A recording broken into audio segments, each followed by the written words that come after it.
RFK Jr. facing this growing measles outbreak that has already claimed a life and has scared a lot of people, had this to say about it.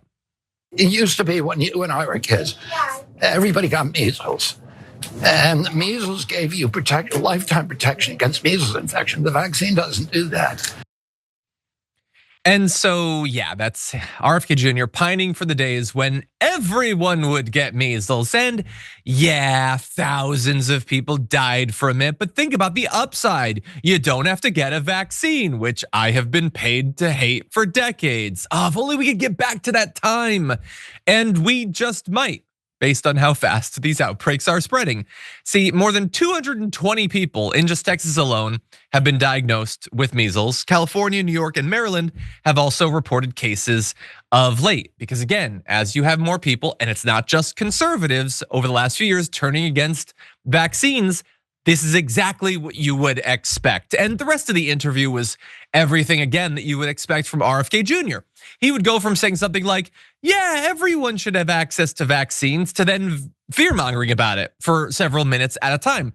He was way harsher, by the way, on the vaccine and its supposed side effects than he was on measles at all. There was no nostalgia for the vaccine like there was for measles. He would say, oh, this happens all the time. You see outbreaks constantly, don't even worry about it. Even though, again, that's not true. People are not routinely dying in America of measles, although it might become routine now. His main point appeared to be that the government shouldn't force people to get the vaccine. And he railed against it, telling Sean Hannity that it causes adverse effects.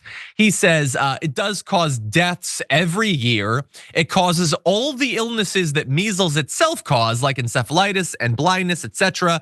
So people ought to be able to make that choice for themselves, while adding that the vaccine does, quote, stop the spread of the disease, which is again the only reason you would take it, and it is a good reason to take it. But this is what he is. Like, yeah, you shouldn't be banned from getting it, but you'll probably die if you do, so you shouldn't. He is laying the groundwork for an expansion of this outbreak and more outbreaks to come in other states and throughout the coming years. By the way, Encephalitis International is a nonprofit. They reported that between 1 and 2 of the 1 million children who had a vaccination will end up developing encephalitis from it. Less than the incidence of all types of encephalitis outside of vaccines. So if you're truly worried about those effects, you don't avoid taking the vaccine, you get the vaccine, because the disease is far more likely to cause it.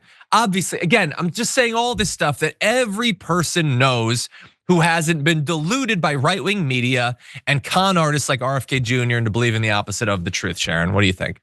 I knew this guy couldn't behave himself. He was able to kind of fake the funk for a couple of weeks, maybe, barely. I knew he couldn't behave himself. He's done this before and people died. Communities had people who died, children, vulnerable people, and he still can't behave himself. And the fact that he's given a platform, I bet you Sean Hannity got the vaccine. You know he did, okay? Probably ran out and got a booster. Certain ages, you might need a booster, they're saying. But they're saying, I hate doing that when it comes to these kinds of specific science-related matters, but it's just so pathetic. This guy can't behave, and there's a direct result of that. People will die. Just like the guy who said, don't wear the mask, you don't need this, drink bleach. People died, and you may not be able to quantify, you may not be able to say how many people, direct result, died, but it's so clear.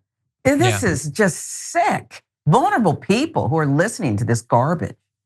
Yeah, you're right. We can't point to a specific person and say that they died because Donald Trump was in charge, but we know that there's a lot of theys.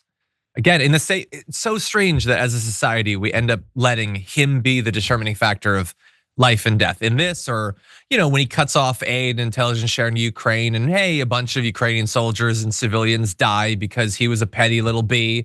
Like, don't put your society in this position where people like Trump and RFK Jr. are the ones who decide who lives and who dies.